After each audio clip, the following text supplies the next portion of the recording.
Back in the 70s, board games and improv theater had a baby, and it was called the role-playing game. These games allowed a generation of kids to live out their dreams of slaying dragons and saving kingdoms, all while sitting in their bedrooms and basements. Today, gaming has moved into the cultural mainstream, and role-playing games are back with a vengeance. Join us now as 5 of these former kids come out of the basement and onto the internet to experience adventure, mystery, and obscure pop culture references. It's time for Roll for Combat!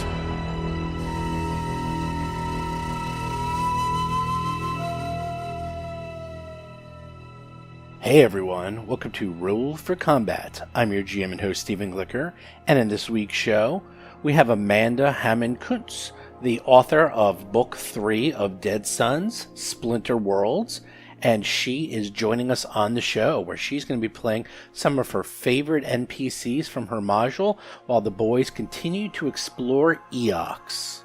Also this week, we finally find out what the heck is going on with Mr. Rusty. And also this week, I'll tell you a little bit about the history of Rusty and why we changed him up, and when we killed him, how we modified him, and how Bob has taken it and ran with it. So this is a very fun episode. Amanda gets to go on and she gets to play, I think, 3 or 4 NPCs in total. Again, I mentioned this a couple times, I'll mention once again, is that she and I were talking at Gen Con and she was telling me how much she loved these characters, so I really wanted to get her on the show so she could play them. And you can hear what she thought of them and how she would play them. And she does a really great job. Also, if you notice, the whole time when they're talking, I'm almost completely silent. I just let them go with it. I really don't need to interject anything. Like, very rarely I'm going to actually say anything. I did give her notes, just to let you know how I do this. What I did is sort of give her notes and explain who everyone is and their history. So that way she's kind of like a mini GM. She's not actually a full GM, but she at least knows what's going on. And then I kind of gave her like directions I wanted her to push people in. If you guys watch like Curb Your Enthusiasm or any of those like improv shows, that's kind of how they do those shows too. What they do is they come up with these like general scripts and they say like where the beginning, middle, and end should be, and then they just have the actors go crazy. And I do a very similar way. When I have guests join us, I sort of give them the beginning. I don't even give them the middle. I just give them the beginning and the end. And I just say, look, this is where we're at. This is what's happened. And I just need you to get there. And you figure out how to do it. And they always do. It's really great. So that's something if you ever want to bring a guest on, either it's a guest GM or a guest friend. I've actually even done that a lot, even before this podcast, is I would have friends come from out of town and I'd go play D&D and I'd have them sit in. In fact, John, originally, he used to live in California. He would play our Age of Worms campaign, and I would give him one of the followers to play because Bob had some followers. I think Seth did too. And he would just play one of those guys and get into lots of trouble. It was a lot of fun. Also, one thing I do want to apologize is Amanda's mic is a little messed up. I don't have a lot of control over that, unfortunately. Obviously, the mics from Paizo and our guests, I try to tell them what to get, but her mic and her sound is not the greatest, and I really apologize for that. I did try to clean it up a bit, but yeah, there's not a lot I could have done with that. Anyhow, sit back, relax, and enjoy the show.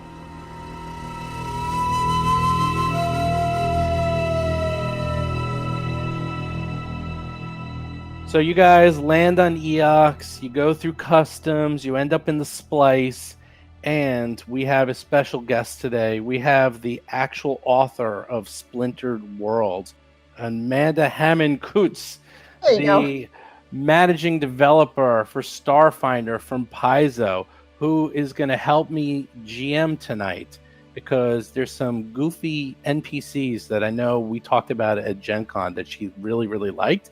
So I wanted to give her the opportunity to actually play them. Hello, Amanda. Hi there. Thanks for having me on, you guys. Hey, well, thanks for joining us. Yeah, welcome. Yeah, we are very excited. We'll jump right into this. So you listen to Sean's story, and Sean's story is pretty much exactly what you just heard, with perhaps even more embellishments. And Miss Trucks is just diligently, boringly taking notes. After a couple of minutes, She dismisses him. He leaves.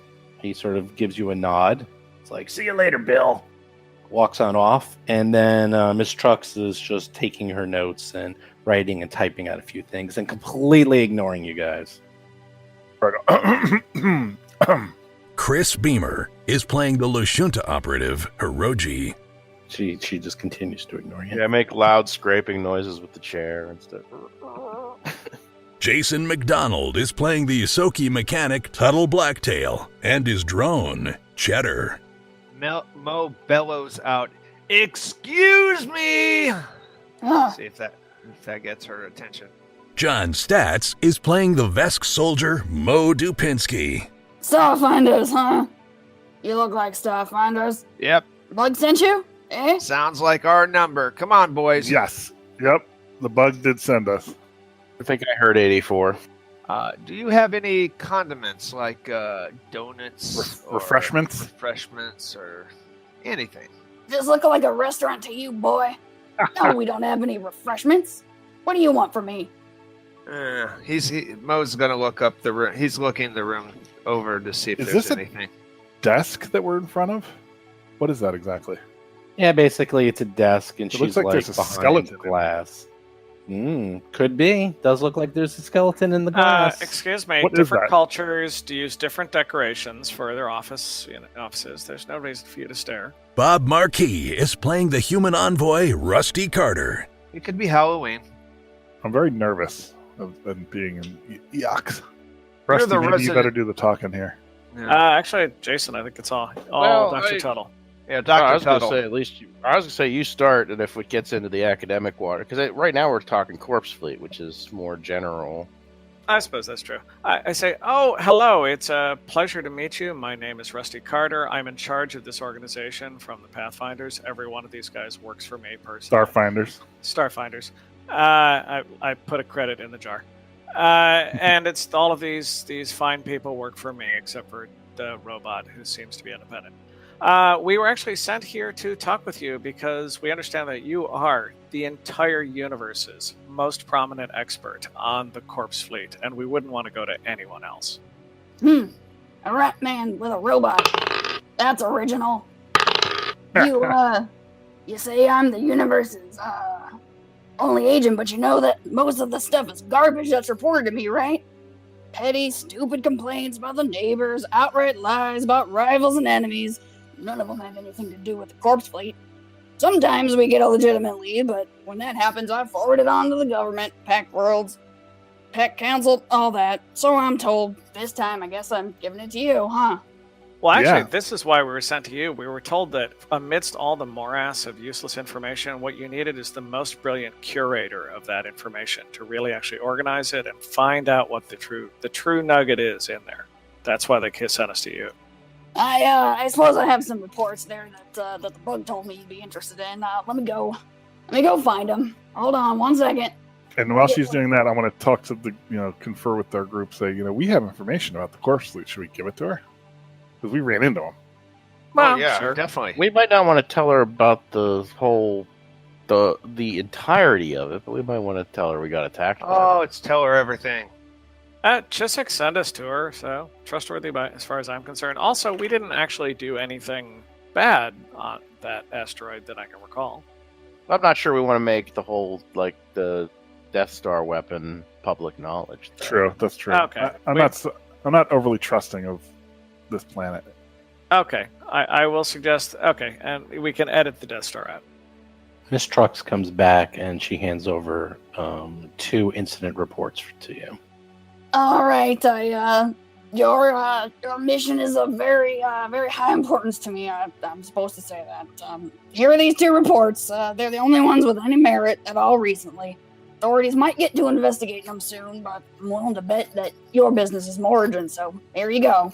All right, so we've Thank got you. an incident of stolen flesh from the flesh factory, and a corpse core insignia was next to the empty vat. There's with a digital photo of recorded digital photo of the batch's location. So it's obvious that the corpse core stole the vat of flesh for some unknown purpose. they're probably making a flesh monster. They prefer to be called flesh golems.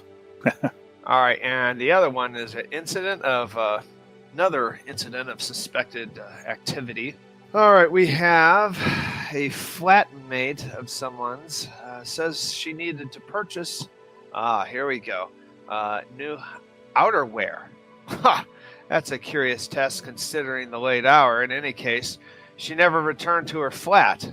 The morning she entered her the report person filed the report, entered the quarters, and discovered that most of her belongings were gone, and there is a scrap of paper on the floor that looks like it fell out of the missing person's journal. Harveen keeps, I guess that's the missing person. Harveen keeps a real paper diary that she actually writes on with a stylus. I guess it must be some fetish with history or something. On the scrap, Harveen wrote that her disillusionment with the current Eoxian policy, and her intention was to join the corpse fleet that is currently operating the Orpheus.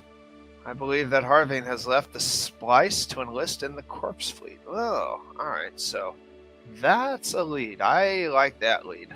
Okay, so we've got a couple reports. Someone has gone missing, joined the League, or the corpse fleet, or as I call it, the corpse corps.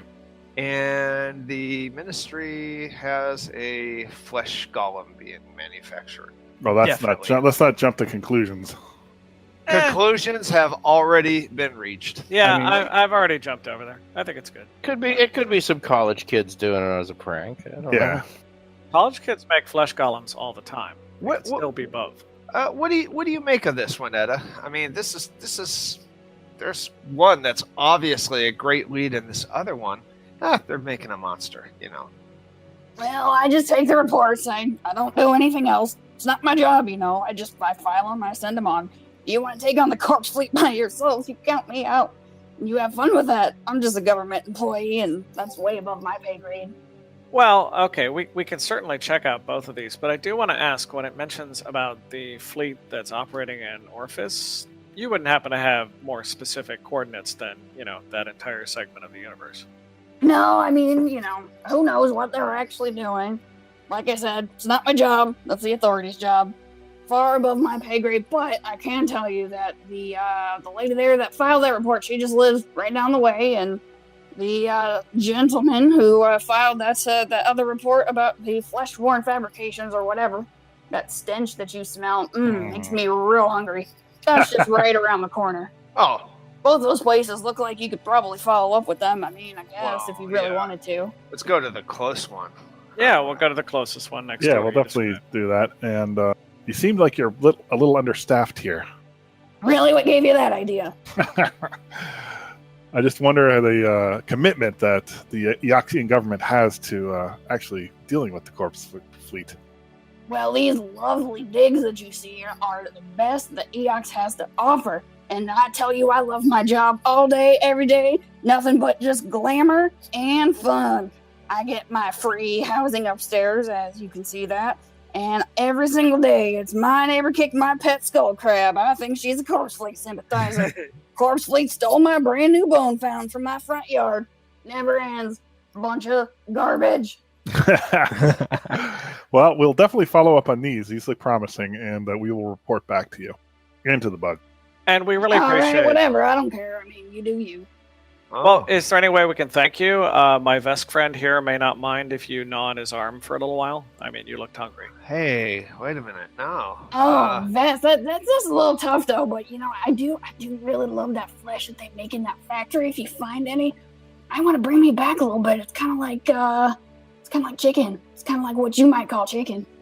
All right, we'll bring a side of generic flesh back. That sounds great. Did the guy who was in here before seem legit at all, or was he just a crazy guy? Oh no, he's one of those.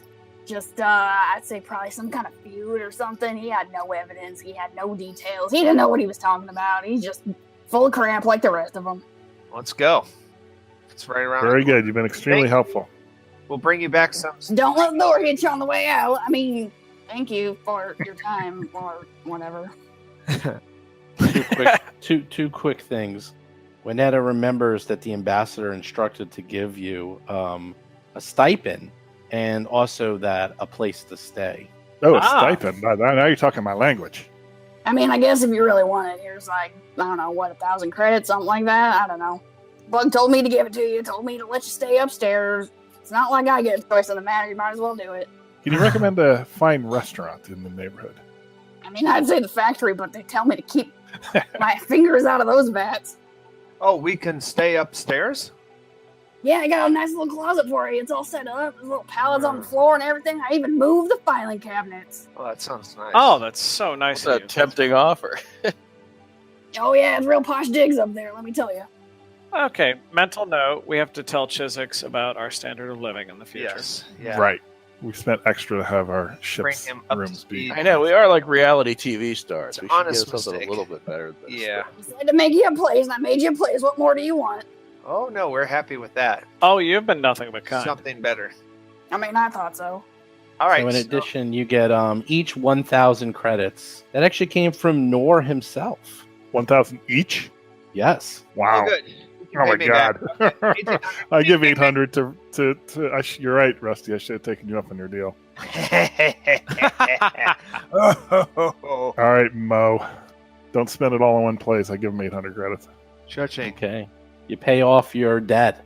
Only took 4 days. That was pretty good. That's how we do. All right. Let's go. As you walk outside, there is an establishment right next door that catches your eye right before you go to the flesh factory. It seems to have bright tubes of neon pinks, greens, and blues that form a large sign above this rusty storefront. It says, Gentle Sages, Necrographs, and Sundries. It reads in a swooping font reminiscent of handwriting. Fluorescent paint finishes the display with an image of a rotting undead humanoid in a deeply cut chiffon shirt, revealing a vestigial undead head protruding from one shoulder. Both heads are wearing top hats and monocles. Oh my god. Wow. Oh, so it's a fine establishment. Oh, Good wow. to know. I don't think I should go in first. I'm a little unnerved about this. This is a little weird. Yeah. Hiroji, you should go through Okay. first. Yeah, I can handle this. Oh, I go right in. I think necrographs, Yeah. certainly are disgusting, but I'll walk in. What is a necro? What exactly is that? They take flesh and they graft it onto undead. Like, I don't know. It's very sorted. Well, know, I mean, It's like a tech upgrade, but with undead components. Oof.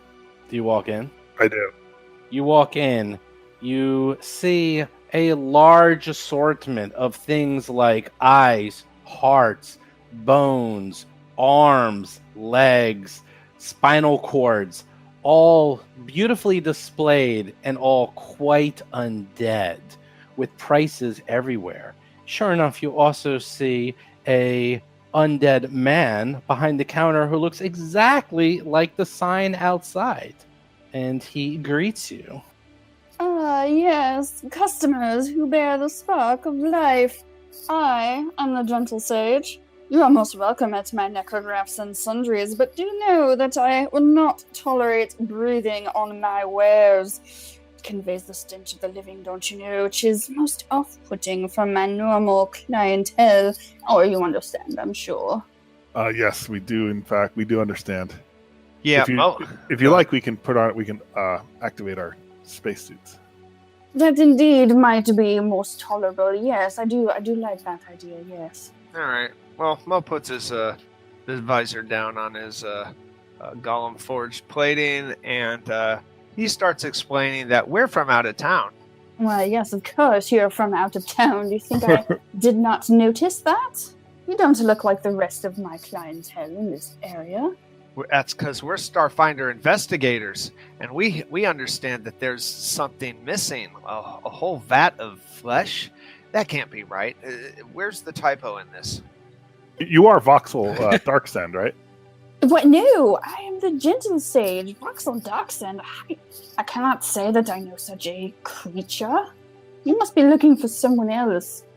Are you here to buy something, or are you here to waste my time? Not neither. Oh, my mistake, obviously. I'm sure we've gotten that confused. What we really wanted to ask is if anything here was on sale, because we're actually, well, somewhat affluent people who are interested in making a purchase. Ah, yes, I smell the refinement on you, good sir. Please forgive my previous impoliteness. You do see that there are so many distasteful folk who do come into my shop. You are a connoisseur of necrographs, yes? I've certainly heard of them. There's no reason to talk about that. And as far as unsavory folk, I walked in with 3 of them. I certainly understand. No. I smell you have had work done. Look, it's best Sir. to talk about other things. Do you have anything on sale? I go behind Rusty and I'm actually looking at the back of his head, like, And yet, why are you so embarrassed of this work? This work is excellent work. This is the best work Wow. I can smell it on you. Oh, that melodious voice, that beautiful heartbeat, I hear it right in my ear. Perhaps a serum of appearance change to smooth over the edges, but no, you have some of the most exquisite necrographs, sir, I have ever seen. Well, I imagine that actually you're simply responding to a certain cosmetic affectations that I have on that change my smell and make me look a little more appearance. I am absolutely human. Of course I am. And I want to make a bluff check. And yet you are augmented in the most delightfully undead way. yes, this is rather curious, Rusty. Oh, he puts on the costumes all the time. I'd like to make a bluff check, Steve, in which to pass a secret message to the person I'm talking to, Jonesworth Langfall. Sure. Too bad you don't have telepathy.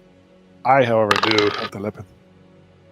Okay, with a 32 bluff check, I ask him Sure. about his wares and say, I am on a secret mission, and these cannot be trusted, is the secret message I'm saying in my banter. Mo is going to make a perception check. Go right ahead. Yeah, nice That's try. 21. All right, well, Well, Rusty looks like Rusty, although now you look at him, he does look a little peckish. Yeah, I'm taking it's a the- nice. Perhaps it's the undead light in here that makes him look a little less than human. But that's just an that's an illusion. That doesn't really. actually be. Tuttle's going to take a different direction with it. He's going to ask the gentle sage. I was about to say the delightful sage. If I was to want to get some of the same sort of augmentations my friend has, what would I need? Hey, what's that over there? Can you sort of estimate what he's got? Why, I have the collection of the most finest necrographs in the splice. Anything that you might be able to imagine that is available in shops around the galaxy, you can find here in this shop. Installation free of charge. Well, that's wonderful. I think that's great. Are you able to put graphs onto robots like the one with us? There's no flesh. It might be somewhat difficult. Depends on your purchase, of course. It is much easier to put it into someone like, say, your friend here, for example. One thing is, Cheddar is part goblin. He is 6% goblin. Yeah, the necrographs would probably. That's a very delicate balance between goblin flesh and robot, so the necrographs would probably mess it up and make everything out of work. Tuttle considers it for about 3 seconds longer than he should before he says he doesn't want to do it. So one thing you should know is that the Mark 1 necrographs are an incredibly reasonable 200 credits each, while the Mark 2 necrographs, which are level 6, are 4,000 credits each. But there's tons of great stuff here. There's an endless variety of shapes and sizes. I'm not understanding the concept. So you take some undead flesh and graft it onto your body? You augment your living flesh, your weakness, with the power of the undead, yes. Perhaps you should explain to Mr. Hiroji the bone blade. That seems like it might be up his alley. So the bone blade is a weapon that is built into undead arms, then grafted onto their recipients. It has a retractable blade into the limb, can be extended from the wrist for combat. Extending, retracting a bone blade is very quick action. It can come in very handy in a scrap or a fight, which unfortunately this part of the splice is all too common, I'm afraid. Really? How much is that? 200? Really? That will run you just a measly 200 credits. So let me get this straight. You're going to splice a bone into my wrist that I can retract as a weapon? Yes, of course. Isn't it brilliant? Wow. So incredibly useful. What kind of weapon does that count as? Would that be an operative weapon? I mean, out of character, Steve. No, it is 1d4 for the Mark 1. It's 1d4 slicing. There's also the heavy blade, Slashing. which is 2d4 slicing, and for the Mark 2, it's 1d8 slashing, and then heavy is 2d8 slashing. And if you critical, you stagger them. I'm just wondering if I can use sneak attack with it. Oh wait, sorry. Standard bow blades are one-handed simple weapons with the operative weapon special property. Wow. Yep. You know what? Sold. I will take one. If installation is free, I'm Hold in. on. Wait a minute. The heavy bone blade is not operative, but they do more damage. So you can do the light bone blade, and all he has to do is cut off your arms and then put on these instead. And you will literally have Wolverine claws, bone Just claws. the simplest of medical procedures, I assume, sir. Wait a minute. I thought it was some kind It's of. exceptional to be safe, or so I understand. So wait, you cut off my both arms, or is Oh, yes, of it's course. just one arm? Well, not the entire arm, only the lower half of the arm. About at the wrist, I should say.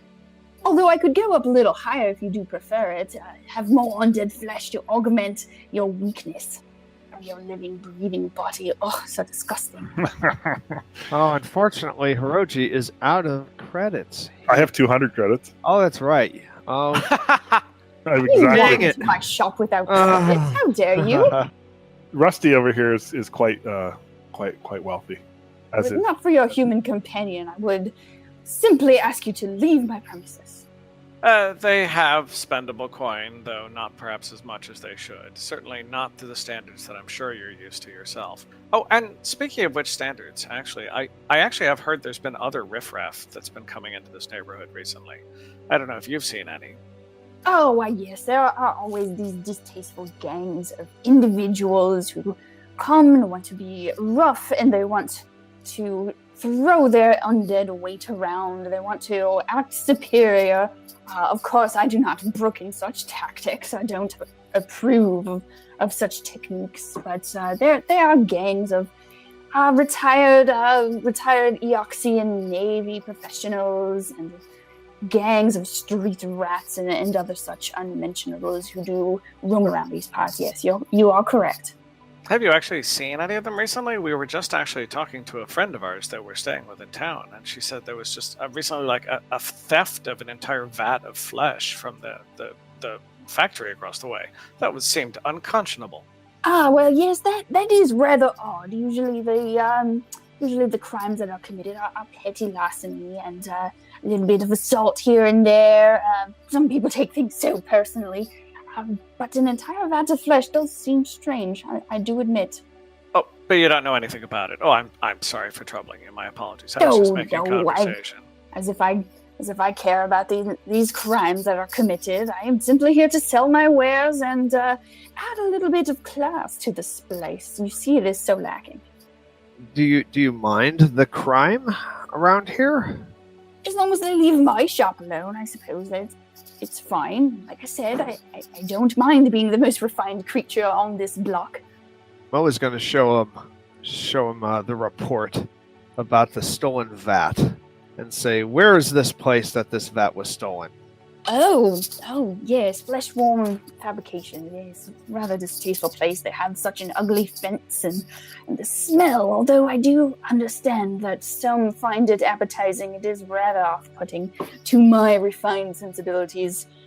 This place is simply across the street. It is very close. Walk outside and you'll see it. Oh, Yes. okay. Mo, you idiot, we're already on Seth Rock Commons. Why don't you pay attention when I give you the map? Oh, okay. I'm gonna have to think over this craft. See, in the Pact Worlds, I'm considered quite handsome, and He isn't. this might Really? That's a surprise. yes, and this might disrupt my. It might other people on other planets might find it off-putting, so I have to really think about that. But it sounds very useful, though. It is only because they do not appreciate the beauty that is the undead. My assistant and I can assure you that we are indeed the most beautiful creatures on this block. Wouldn't you agree? Yes, your operating theater, is it clean? Why, of course it's clean. What else would it be? I think he's concerned about. Remember, the living are so vulnerable to pathogens and little organisms and all. Yes. Infections and the like, yes. Such weakness, I do understand. No, you'll find none of that in my operating theater.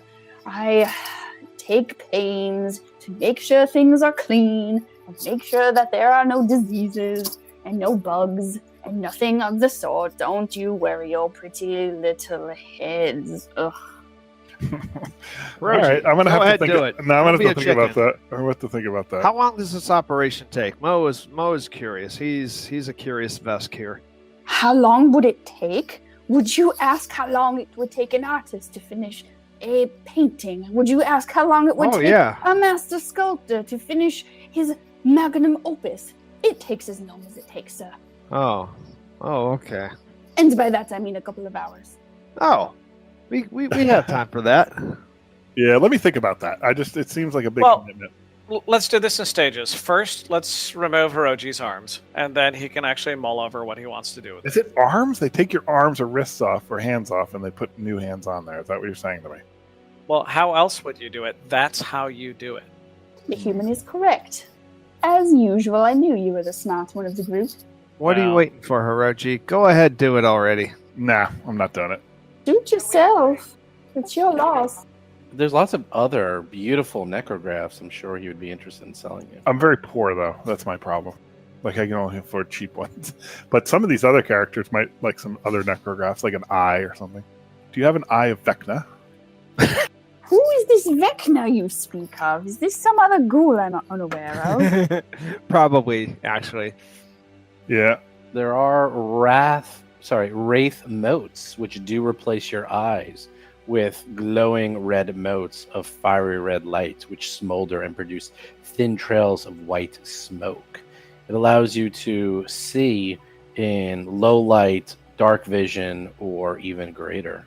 Really? That's kind of cool, too. I find myself intrigued by the hand of Vecna, or technically it is the enervating hand, but it's like a hand. It's an undead hand that does cold damage. Sorry, I'm going OOC and looking at the actual armory stuff. That is a good choice. Might I interest you in the wraith motes, like I was pointing out here? Make your eyes this beautiful glow. Vampire voice, like your friend has. Oh, I mean, like your friend seems like he would admire. What does a vampire voice do? Why, it attaches to your vocal cords, grants you a supernaturally threatening tone. Anyone that you talk to will be quaking in their boots if you like to scare them into submission, or if you simply just want to give them a taste of perhaps what you might be able to affect, so to speak, when it comes to the more martial arts. That's very interesting, Captain. He's with a little stare at stare at Rusty. That's rather interesting. Okay, so curious. The mouse wants to have his ears removed. Let's just start there. Excellent choice. I said no such thing. I might consider the hand, but not my ears. Leave my Give me ears 45 minutes. I can lop those right off for you. Excellent. That's great. And actually, there's a ghoul next door who would actually love to have a little snack if you could hold on to them. Is that Juanita you're mentioning? Oh, of course. Oh, you know her. We're actually staying with her. We're friends of hers. How is she treating you? She is so very kind. She's treating us with the minimum level of hospitality, but otherwise with a great deal of warmth. Well, that is excellent to hear, I must say. She is one of my favorite irascible ghouls. Well, she seems unhappy in her job, though. I hope that she's not genuinely unhappy. Do you know? Well, are any of us ever really, truly happy? I mean, yourself. Would you consider yourself happy? You do have to breathe, and you have to eat, and you do smell just rather ripe, if you'll forgive me.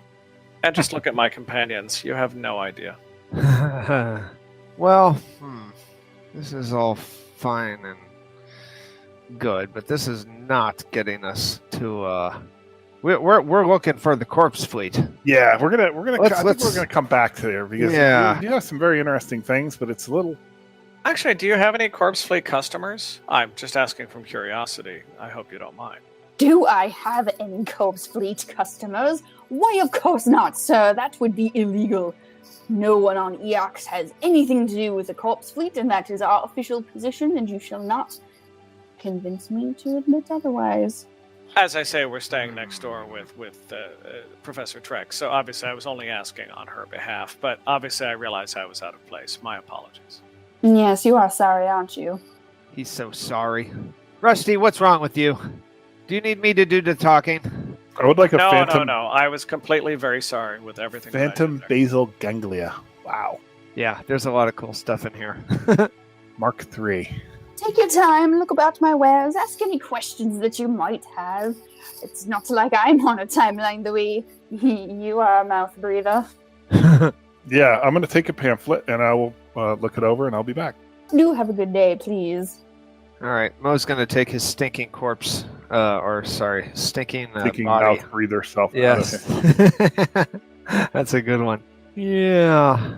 So Mo sees, of course, across the street is the Fleshwork Fabrications. You see tall metal walls behind a chain link fence and wide looming security gates mark this as some sort of industrial factory. You can see that there's massive metal and concrete buildings, large vats, and other horrible things. The stench of flesh being manufactured is repulsive. Can I climb this fence? This might be a chance I get to use my climbing skill. You don't want to get shot though. Well, I don't. He didn't say there was guard towers out in front of it. I mean, You don't want to try the door first. We are on official business. Yeah, I And guess. But I mean, I never use my climbing ability. Hiroji goes to the door. A sign reads, "Attention visitors, call for agent," that hangs above an intercom on one side of the gates. Okay, I ring the buzzer. You ring the buzzer. You hear a voice on the buzzer. Yes? Who's there? What may I ask is your business? Your Starfinders looking for Voxel Darksend. For what purpose? We're following up on a corpse fleet incident report. Oh, excellent. I'll be right there. Very good. Rusty, Yes. Tuttle, we're going in. That's Frankenstein Alrighty. monster. The gates open and you see a male corpse folk greet you at the gates. He seems quite excited to see you. Oh, this is Voxel. Oh, Are well, you we don't know Voxel? that yet. Sorry. No, I think Voxel is for the moment a fake lead. Yeah. He may come into play later, but for now, I think. Or wait, no, it is Voxel. Well, we Voxel don't know Darkside. his name yet, so that's Anyhow, Amanda, you want to do this one last one? No, I should probably get going here. Oh, okay. Okay. Yeah, but thank you guys for having me on. Yeah, that's great. Thank you. Thank you. No, thank you very much. It's wonderful. So, as I understand it, you wrote a great deal of this adventure. Can you Oh, yeah. give us? I wrote the whole adventure. Yeah, I know. Can you give us any clues? Spoilers. We need spoilers. Yeah. I, what to do? I did mean spoilers. Yes. Oh dear. I don't know if your GM really wants me to do that. No, Oh, he don't does. do I that. can see No it. spoilers. Don't worry about No it. Go right ahead. spoilers. Yeah, that's what we want to do. Oh yeah, Rusty is the person who. No, you need spoilers because Nah. you're gonna get killed. Nah. No, that was great. No, it really is. Thank No, you thank for you. It's wonderful. coming. Yeah, thanks for Yeah, joining no, us. thanks for having me on. I wish I could be on a little bit longer. But yeah. Have fun, you guys. Sounds good. Excellent. Yeah. When you have time, you let me know. 'Cause we do this every week. Yeah. Yeah. Oh, cool. Yeah, Yeah. I'd like to. I mean, I'd like to be on for a little bit longer. But cool. Yeah, Did we start a year ago? Did we start? literally. We Yeah. did, right? Like last Yeah. August. Right? Wow. Yeah. We're slow. Actually, tonight is the 1-year anniversary of the first episode going up on the site. Oh, Nice. happy Oh, hey, anniversary! congratulations. Yeah, That's we- awesome. I mean, we obviously were recording like a week or two before, but yeah, the actual Yeah. first episode went up on the 26th. Yes, we're thirsty Oh, himself. very cool. Great. Oh, very cool. Thank you very much for coming. Yeah, no problem. Thank you for putting up with all these characters who are just really rude and mean and That's call you great. guys We love it. names. You're very good at We're role-playing. usually pretty rude and mean. Pretty much every NPC in this part of the adventure is just a real jerk, if not just totally lying about everything they're saying. So It's a little awesome. disappointing that they seem to like Rusty though. But other than that, Sure, and why not? Suspicious. We I learned think he had something. impressed the ghoul with his very high quality things that he doesn't have, right? Right, Rusty? Yeah. Exactly. That sounds exactly. it's his haircut. He has a really good haircut. One guy gets made fun of for his haircut. The other guy is best friends with the ghoul because of his haircut. All about the hair in this universe, and yet Tuttle's covered with hair, and no one seems to like him. So I like Tuttle. Poor Tuttle. Well, rat. and A rat man with a robot. and abrasive personality that as well. He's a I do like bookworm. his hair. I like his mad scientist hair he's got going on. Oh, I agree with that. Well, it really was genuinely a pleasure meeting you. Yeah. Thank you, and have a good session. And yeah, well, I'm sure we'll be in touch. Thank you. Cool. Take Bye bye. Thanks. Yeah. So she was saying how Winetta and the Gentle Sage were like her two favorite characters of all time, and so I wanted to give her the opportunity to try to play them. Oh, yeah. I kind of missed why he was in this. Was he just an NPC or? Who? The Gentle Sage? Yeah. He's just an NPC. He's just Oh. a goofy NPC. Would you consider it a spoiler to tell us to look up the augmentations? No, I said that. You can look on page 94. No, what I'm and there's saying is all like of them. no. Like before we do a session, to just tell us, hey, check out the augmentations to see if there's anything that appeals to you that might come into play. Something like that. You lost me. I mean, you can see them. What I'm saying is that when we're playing the game, you can't play the game and read, the rules at the same time, Right. What I'm saying is that if we would have done that before, then we could have picked out the things Oh, that we yeah. wanted, No. Yeah, I didn't particularly want to turn that into a shopping trip. That didn't. You don't seem have like to, the but right you could always move. go back. I mean, we're not going to finish all of this tonight anyhow. So between now and next session, if you want to get something installed, and I'm actually a obviously- little intrigued. I'm actually a little intrigued with the enervating hand because it's like a once per day cold attack that does like 4d6 or 44 or something. necrographs are very, very, very good. They're also insanely cheap. 200 is ridiculous for them. However, as soon as you have one installed, you get the undead subtype. Oh, wow. What's that mean? That means anything that affects undead now affects you. Does that mean you're immune to things? Yes. Something. Really? Yeah. Like mind control? No, not like Stuff that. like It's just Oh. no. Unfortunately, you get both.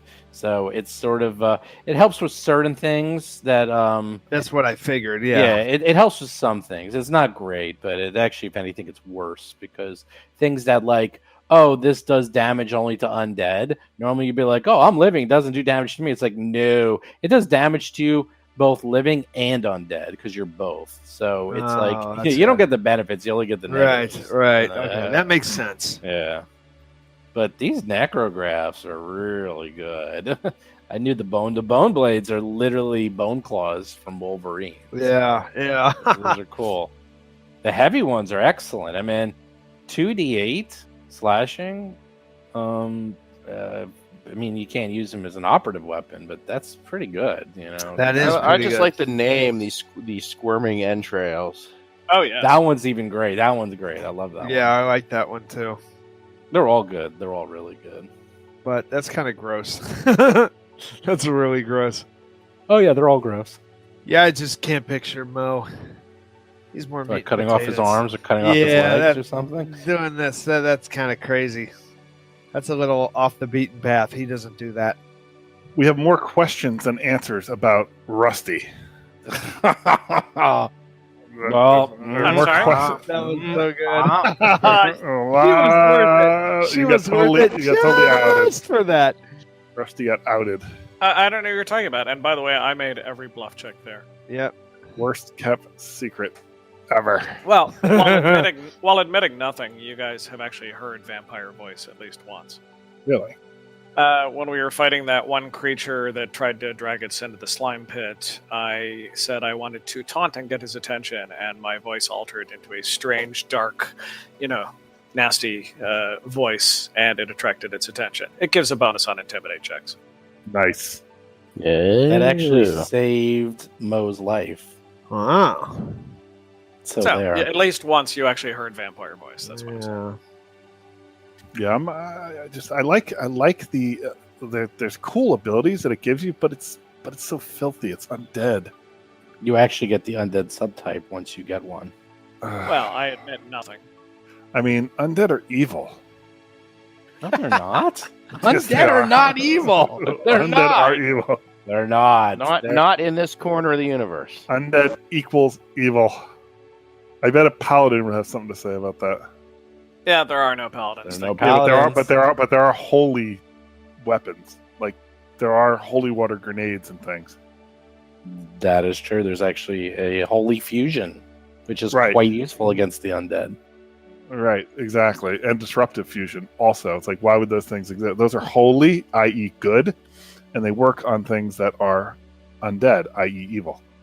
So undead is evil. That's the logic. Yeah. Anyhow, Okay. So I've heard guys your ready? logic, and we're moving on. Yeah. Okay. I'm ready. I'm standing right there talking to this all guy. right. The doors open, and you see a male corpse folk. He seems quite excited and says to you, "Finally! It's about time the ministry sent somebody. You have no idea how much I've needed to tell my bosses that I did not steal or lose the missing flesh. Well, what are you waiting for? Get in here!" And he very quickly moves and motions for you to come in. Let's enter. You all come in. He goes, yes. Let me show you the Revelant Vat. Hurry. I'll show you right away. Now, we all know that this is the guy that Sean warned us about. Who? No, we don't know that yet because he hasn't told us his name. Okay. He hasn't told us his name. I thought he had. He brings you over. He says, oh, yes. Yes, Mr. Agents. Or are you cops? Which should I call you? By the way, I'm Voxel Darksend. I'm the one who put in the report.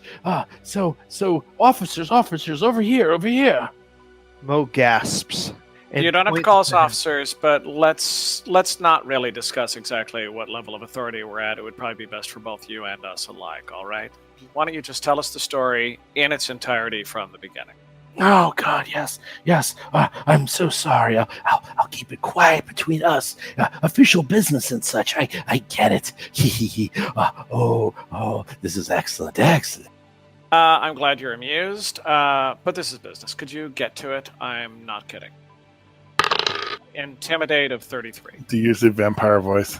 I did not this time. I probably should have, but at this point, I was in danger of being outed from the last room, so no. He shows you the vat, which is empty from the recent theft. He also shows you a photo on his data pad of the badge he found next to the vat immediately following the theft's discovery, and then pulls the badge out itself. He says, yes, here's the badge I found at sometime between the hours of 11:30 and 1300 yesterday. An entire vat of flesh disappeared. I discovered the flesh was missing, and I found this badge with the corpse fleet insignia next to the empty vat. I recorded it, and here's the digital photo. See, here's the timestamp. See, I actually did it. Okay, this is not me. I had nothing to do with this. And here's the corpse fleet insignia. So here it is. Here's the badge. All right, sir. Give me the badge right now. Okay. Now, let's talk about your friends in the corpse fleet. We know about you. We've heard about you. And we know that you're up to something. So why don't, if you come clean now, things will be better for you in the long run. I'm confused. I have nothing to do with the corpse fleet. I just work here. I just manage the vats and the flesh. It's a crime to be part of the corpse fleet. That's permanent death. I do it sense motive. sense Actually, I'll motive do a sense with the motive. 12. All right, that's good. Hiroji gets a 12. He's scared out of his mind. Oh, good lord, I rolled a 1.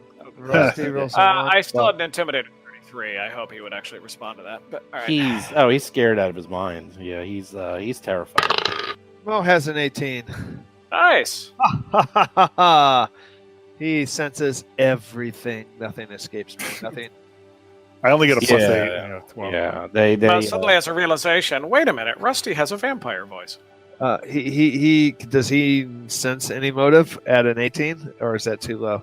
no, you sense that this guy's telling the truth, and he seems He like says he's- that to he's, Rusty. like, about so to cry. Rusty, yeah, he tells that to Rusty. Calm down. So Rusty doesn't like embarrass himself and not sensing anybody's motives. There it is. All right. He says, the vat, it's completely empty, but there might be some clues inside the vat if you'd like to go into it. All right, sir. This doesn't Oh. sound suspicious at all, but sure. We'll go Yes. into I it. look above the vat. Is there a big nozzle or something that can be pulled and something would dump into this vat? Or Oh yeah. There's definitely like mechanisms where the flesh is actually liquid flesh is poured into these vats, and then they pour it out and they shape it into those lovely necrographs you saw across the street.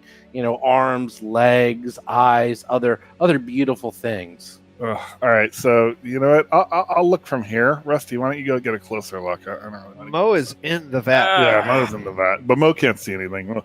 Mo's not. very- I'll climb He up has to the edge low of the light vat and vision. peer in. Well, he says, he starts pushing some buttons, and he wants to let you in the vat, but he's like, yeah, there's actually some problems with the computer control console. You might give me a few minutes. Something's malfunctioning. Can you, do any of you know anything about computers? Maybe you help Yes. me override this so I can let you in. You want Mo is Happy to getting take a out look of at the that. vat. our engineer to take a look at that? We have an engineer here on staff. Oh yes, please, officer, please do. You can refer to me as special agent.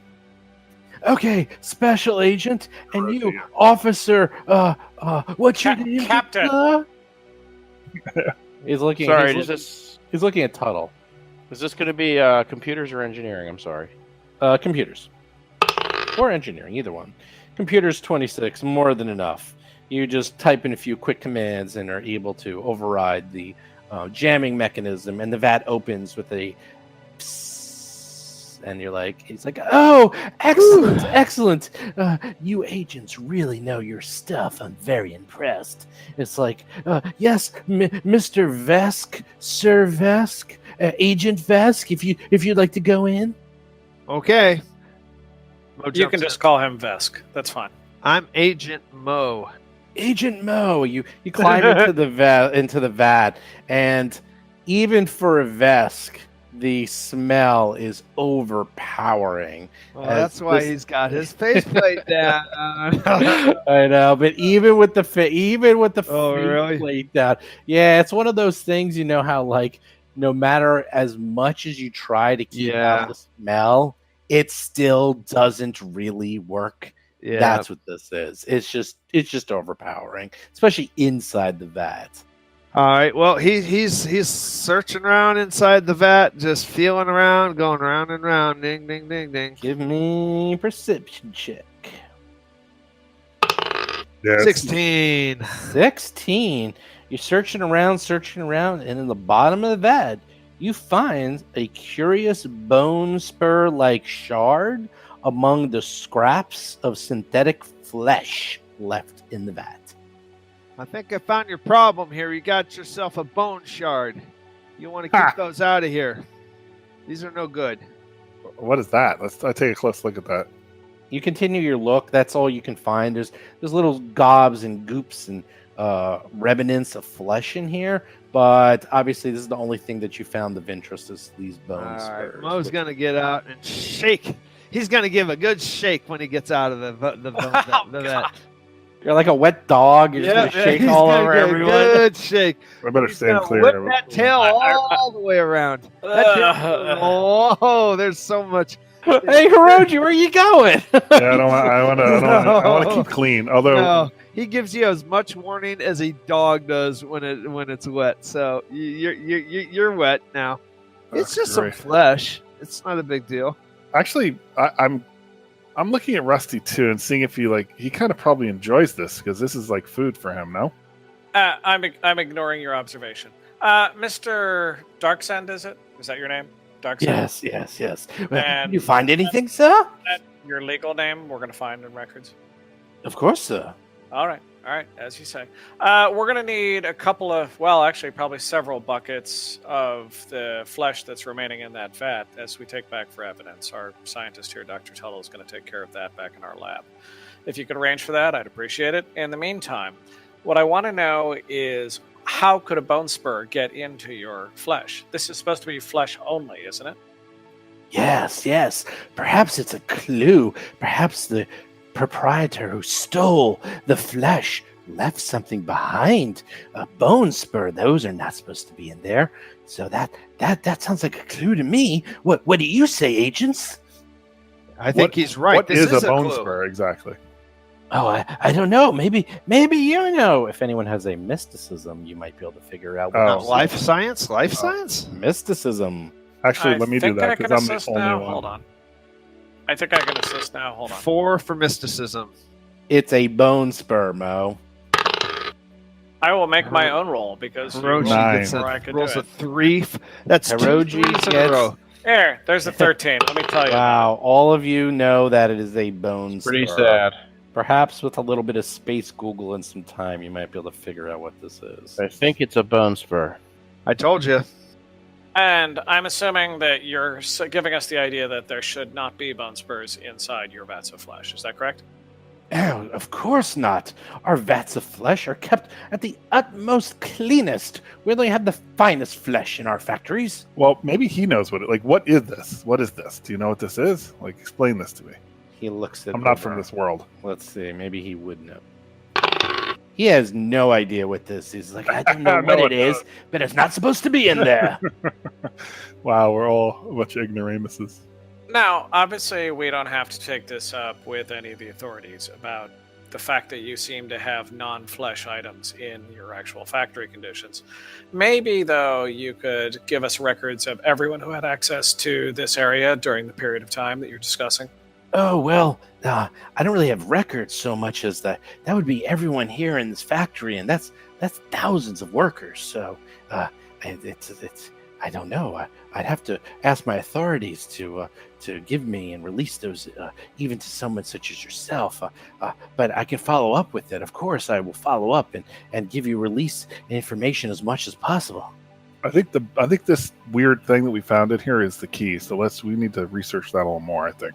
Well, Yeah. that's the clue. My last question then is, okay, can you actually tell me who was within 30 feet of this vat? Or 10 feet?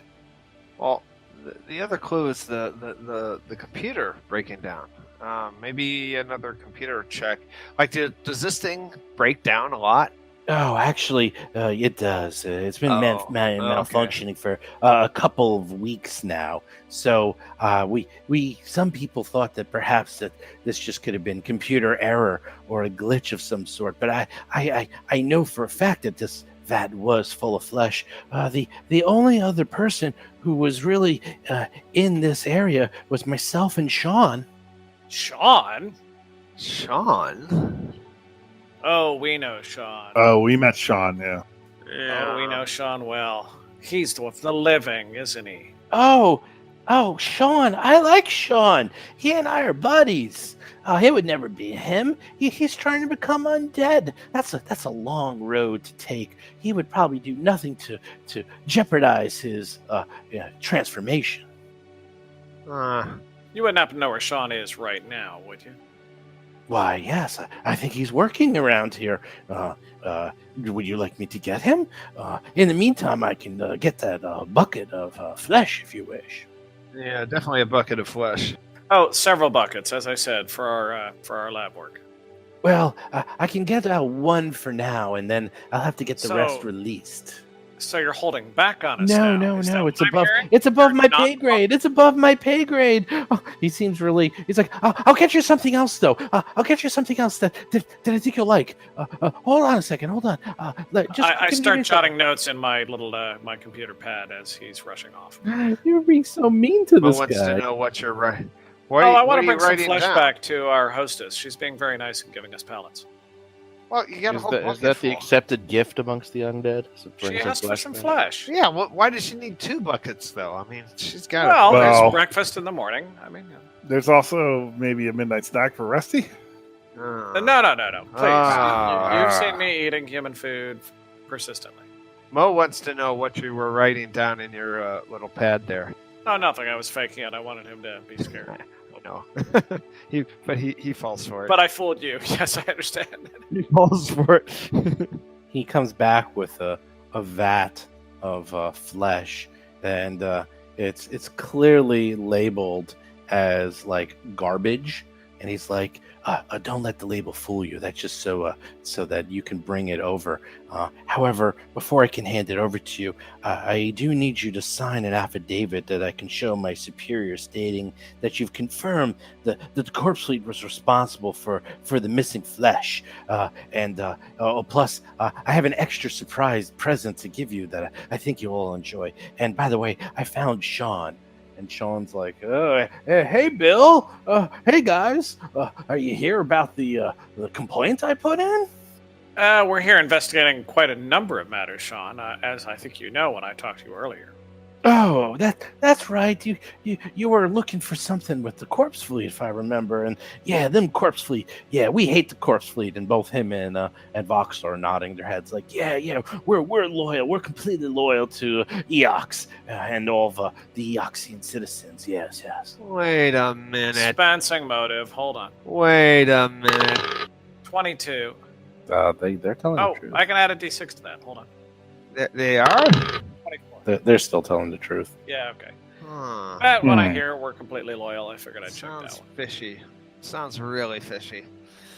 But if Rusty says they're telling the truth, Rusty knows what's going on.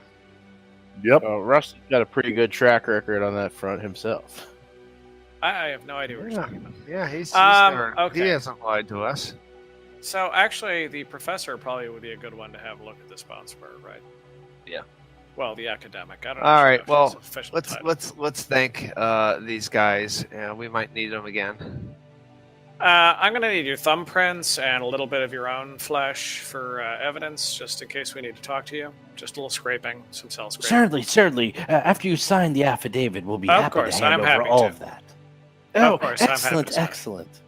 And the affidavit clearly states that they had nothing to do with stealing any of the flesh. That it was Corp Fleet agents that were the nefarious evildoers in this operation. That's fine. I sign it. Bill Hicks. I can't remember what my alias was. Doesn't matter. I just sign it. Okay, 34 on my forgery. Bill Manfred St. John's. Got it. You're just like, Right. whatever. The first name Bill is visible because that's the name I gave Sean. So what the hell? But There you last go. last name I can't remember what I gave him anyway, so that's fine. They give you all the information you want. He gives you the vat of flesh, and then he hands you, sort of in a little stash, and he whispers in Rusty's ear. He goes, "These are from my personal stash. I used them to dislodge large chunks of flesh from the vats when they're sometimes a little stubborn when they get caught in the seams, but I think you can find some use for them." And he hands you 3 frag grenade Mark IIIs. Nice. Wow. All right, I'll take them. And Nice. I if I can sleight of hand those into my pocket, I'll do it. If you want, sure. I don't think you can do that. No, you can't do that. Hold on. That's PvP. I'm finding the skill. That's PvP. Mo might attack you. That's 20. Wow. I don't know. Everyone can Oh, give me didn't I mention perceptions. I have a plus 12 on my sleight of hand? I must have forgotten. Oh, Hiroji sees- As does Tuttle.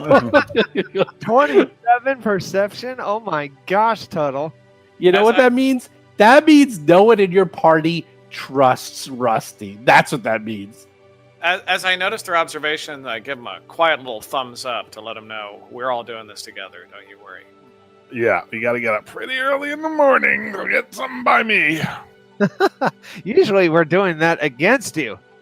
I know. That's very upsetting. I I'm can't not- believe 2 out of 3 you got perceptions to beat. No. Well, I have a plus 13 perception, so.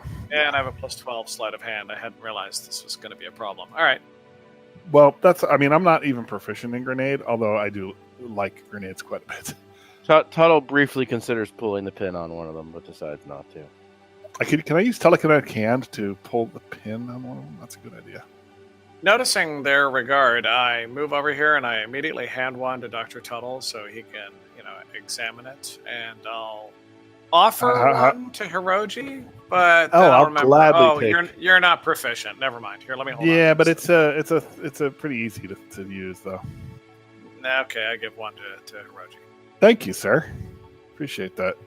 I secrete it on my person with a sleight of hand check. Ew. I secrete onto it. And I get because I have a plus 9 sleight of hand. So. I would prefer far less secretions this evening. We pile the vat of flesh on top of Cheddar and have him wheel it back. Okay. So it looks like these two are very excited. They seek you. They escort you out, and they're like, "Thank you so much. Thank you so much. You can keep the badge if you wish. Yes, and I'll work on getting some additional VAT sent over." Thank you. I appreciate that. We'll be staying across the street. We've actually set up a forward base right in this area to investigate this furry. So we've decided right across the street from your doors is our best spot. Now, I don't want to be bothered. Sean hears that. It's like, "Oh, excellent, Bill. I'll come by. You and I can share a drink. Us humans, we got to stay together." Right. Yeah. Okay. Sure. That's fine. Oh, you made a new friend. Yeah. God damn it. I'll come by after work. You and I can grab a brewski or two. Right, Bill? This is great. I'm so excited to find another human on this planet. I've got to be going. I'll see you later. Goodbye. All right. See you later, Bill. Bye-bye. Bye. I've never said goodbye to an NPC as much as those guys.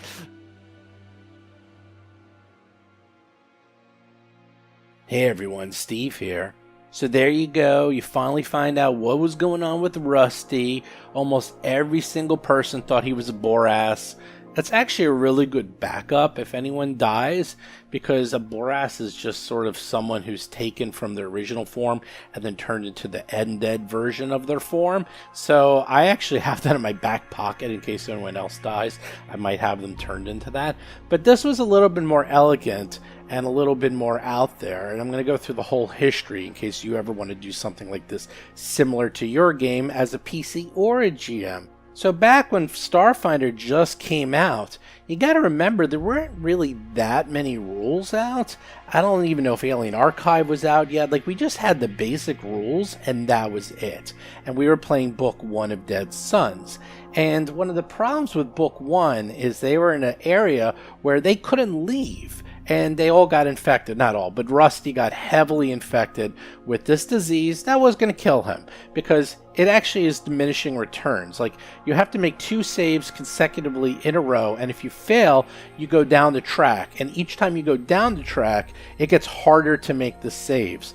I did the math. I actually took years of statistical analysis in college. So I actually did the statistical analysis, and there was no chance. There was the chances were so slim of him surviving, and I didn't really want to waste time. Now, I've heard how other people do it is they just basically brute force through the encounter, get everything done in a day or two, and then hopefully mitigate the damage of the disease, because in a day or two they can get back to the station and then take treatments and survive it. But my guys didn't do that. They actually wanted to sit it out and heal up before they kept going, which was just making it worse and worse and worse. So I didn't want them to go back to the station, so I came up with the solution is that I'm going to give them some more healing kits, which gave them pluses on their medicine checks. The problem was, as many checks and as many kits as I gave them, they went through all of them and they were still failing. That's how hard it was for Rusty to make it. Now, for various reasons, I didn't want him to die on the show.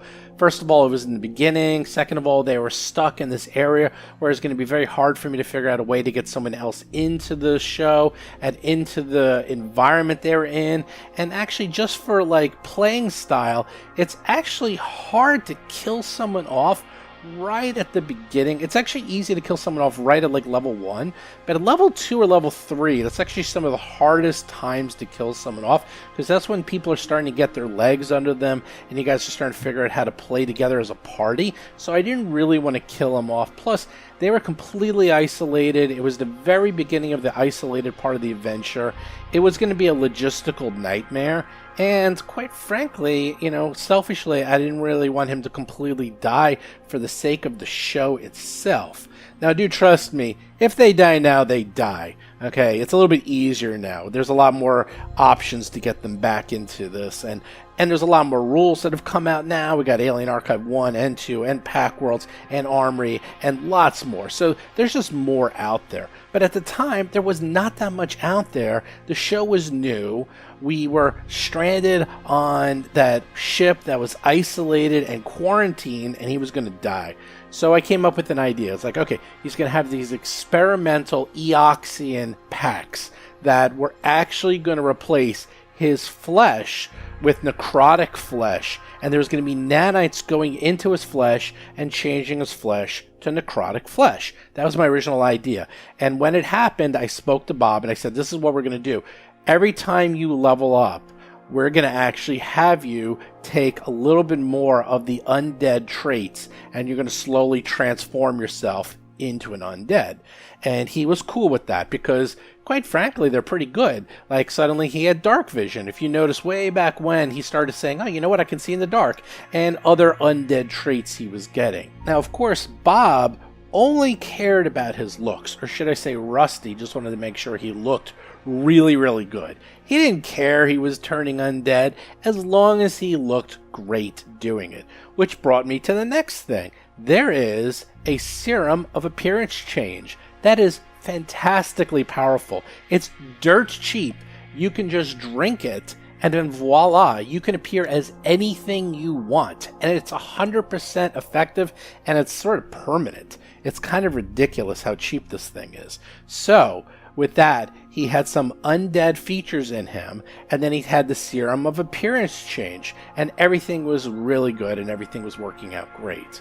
Fast forward a few weeks, when all of a sudden I got book 3 and I saw the necrographs, and this is the crazy part, is the necrographs were almost exactly what I wanted to do with Rusty, but it was actually officially in the book in a certain form. So I said to Bob, I was like, Bob, this is actually even better. Instead of me coming up with my own system, I just want to make it that these nanobots came in and replaced your defective organs with new ones. And you have a necrograph, and it's highly experimental. And the one I replaced was his heart. He actually got the black heart. And he was really cool with that. And then he's like, well, how about my eyes too? So we're like, okay, so we gave him the Wraith motes. So he has new eyes and a new heart. And then before you know it, and he did this totally on his own, he's been upgrading and buying more and more and more necrographs as he levels up. And he has, I'm not going to tell you exactly how many he has, but let's just say he has quite a few at this point. And the beautiful thing is, no one knows because of that serum of appearance change. So, how did we come up with the actual reveal? Because Bob went through extreme lengths to make sure no one knew. Now, first of all, he didn't know I was going to do this. He kind of knew things might be up once they went to Eox. He knew that.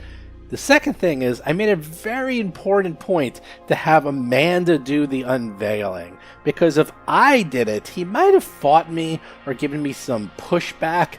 But you get a guest to do it, and you have someone from Paizo do it, it's much, much easier for Bob to accept it and sort of go along than me. Like me, he'll fight, but he's not going to fight Amanda.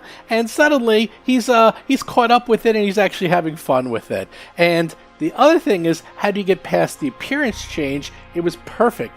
She had the Gentle Sage, who was supposedly the master of necrographs, and I had him smell them. So that way it went through his disguise, and suddenly the gentle sage had this way to detect them that no one else could, and because they were this highly experimental, really high quality versions, that he can smell them all, and then he all of a sudden started talking about them and everyone knew the jig was up.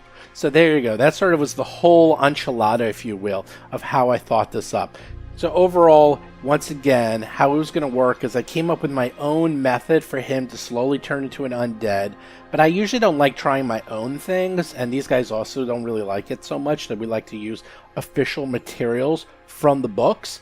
And luckily, necrographs appeared. I showed him the necrographs. He loved them. He and I agreed. We gave him the heart and then some eyes. And then he's just been doing it on his own, that every level, he just buys another one. And he keeps increasing and getting more and more necrographs. And he's just gone full force on it. And then, even better, the armory expanded the necrographs considerably from book 3. So now there's a ton more. So he's all pimped out and necrographs, and no one knows exactly which ones. So I'm going to let him have some of the mystery.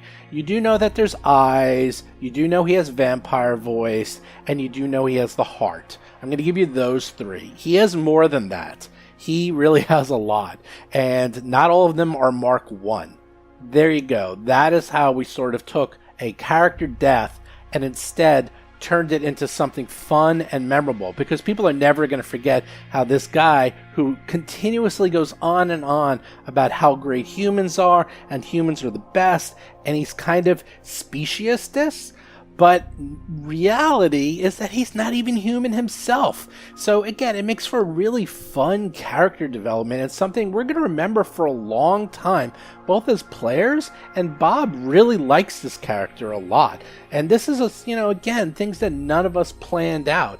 And I say this all the time, making broken or characters that you don't expect to go in certain ways, those are the best characters. When you guys build characters and they go exactly the way you planned them to go, I find those are the most boring characters. They seem fun at first. It's like stories. If you don't have something happen exciting during the story, then there's no story. It's like, oh, we got up and we had something to eat and we saw a movie and then we came home and we watched another movie on TV and we went to sleep. The end. That's not an exciting story. But you have a story like, we got up, we went to the restaurant, and someone was having a heart attack, and I had to jump in and save them, and then we had to call the ambulance, and next thing I know is I'm going to the hospital, and you see, now that's a story. That is fun. Having a story that has a beginning, middle, and end that you planned the whole way is really not as satisfying as having this beginning, middle, and end where you just planned the beginning and the middle of the end just sort of came about naturally and went in directions you did not expect. So as I said last week, Tuttle is doing this on his own. Mo, not so much. Mo is kind of being what Mo is, but I have no problem with that because John's loving that, and he really enjoys playing Mo, so that's fine. And then finally, Hiroji is about... when Hiroji hits, or if Hiroji hits level 7 and 8, things are going to start changing for him too. He's going to start coming into his own because he also was going through some changes, but his are a little bit longer term. Kind of, we almost hit the arc, if you will, of Rusty. You sort of saw what happened, now you know what happened, and now it's just going to continue to develop, and we'll see how he changes as a character. So now we're going to change the focus onto other characters like Hiroji and Tuttle. Anyhow, hopefully you found that interesting and you can see the method behind the madness. So once again, we got our show notes. Don't forget, new podcast every single Tuesday. Do subscribe to us on iTunes and Android. And for those of you who listen on Android, it seems that like 5 episodes just didn't show up on Android Google Play. I'm not exactly sure. It seems to be a bug in Google Play. Some people said the episodes weren't showing up. I would strongly recommend you switch to Stitcher or just listen to them on the website. But yeah, we didn't stop or anything. They just stopped appearing. I don't know why. Which is only weird because it works. If you go to the website, it works fine. Just on the Android phone, for some reason, some of the episodes don't show up, just like the last 5. Makes no sense. I heard it's a bug. Also, do check out Jason's Talking Combat column every single Thursday. Do check out our Discord channel where everyone's playing and talking games at discord.rollforcombat.com. Do check us out on Twitter, Facebook, and YouTube. Check out our Reddit channel. Do also check out our Patreon if you want to help contribute to the show.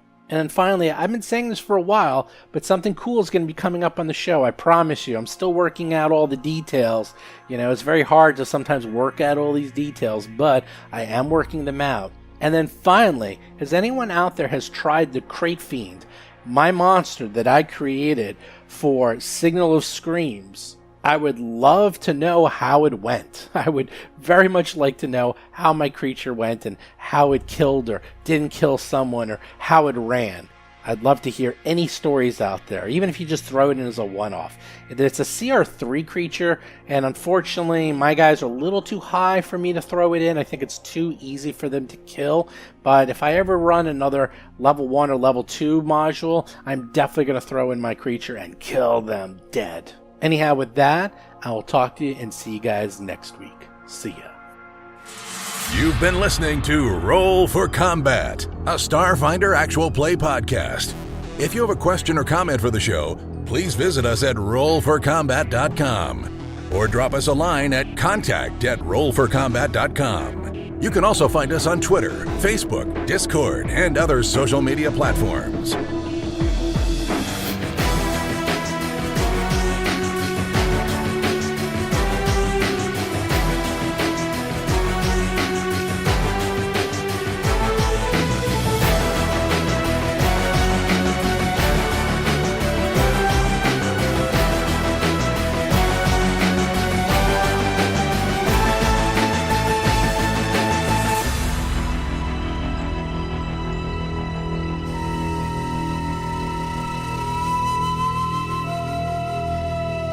You've been listening to Roll for Combat.